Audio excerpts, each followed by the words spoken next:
السلام علیکم، آپ کا میزبان سید حسنین۔ تو آپ دیکھ رہے ہیں الرٹ پاکستان۔ ناظرین، آج جو بات کرتے ہیں فلسطین کے بارے میں کہ فلسطین میں جا کر لبیک والے جہاد کیوں نہیں کر رہے، آپ کو میں بتا دوں اور آپ کو میں آگے ویڈیو میں بھی دکھاؤں گا کہ لبیک والے اس وجہ سے فلسطین میں جا نہیں سکتے کیونکہ انہیں تو ایک ویزا نہیں مل رہا۔ بڑا مسئلہ یہ ہے۔ دوسرا سب سے بڑا مسئلہ یہ ہے کہ ہمارے قائد حضرت علامہ مولانا حافظ سعد حسین رضوی رہا نہیں ہیں، انہیں جیل میں رکھا ہوا ہے، جس وجہ سے فلسطین میں ہم نہیں جا سکتے۔ اگر ہمارے درمیان حافظ سعد حسین رضوی موجود ہوتے تو آج انشاءاللہ اللہ کے حکم سے فلسطین فتح ہوا ہوتا اور اسرائیلیوں کو واصل جہنم کر دیتے۔ تو مجبوری یہی ہے کہ حافظ سعد حسین رضوی ہمارے درمیان موجود نہیں ہیں، ہم ان کا ویٹ ہی کر رہے ہیں وہ کب رہا ہوتے ہیں۔ تو آپ سب کو بھی میں یہ بتا دوں کہ جو لبیک والے ادھر پہنچے ہیں، جو لبیک سے محبت کرنے والے ہیں، وہ ادھر دھرنے میں موجود ہیں فلسطین میں، ان کی ویڈیو دیکھیں۔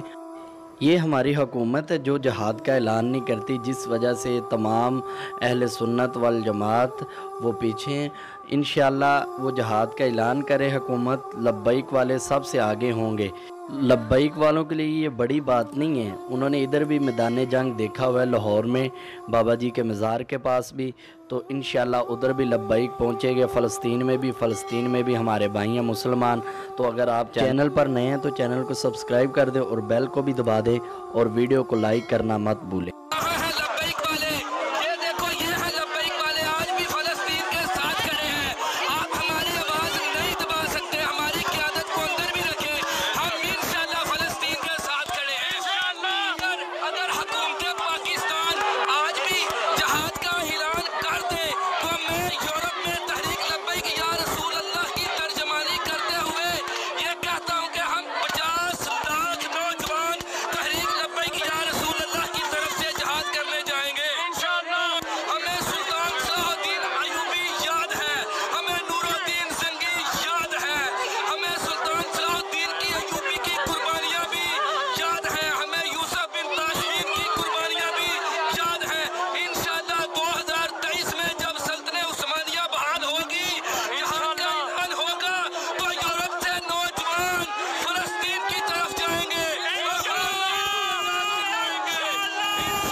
دیکھیں ہم لوگ بھی لبیک والے جو کہتے ہیں نا اسرائیل کے خلاف کوئی نہیں بولتا ہم میں سے، یہ الحمدللہ میں اپنے بچوں سمیت آیا ہوں الحمدللہ۔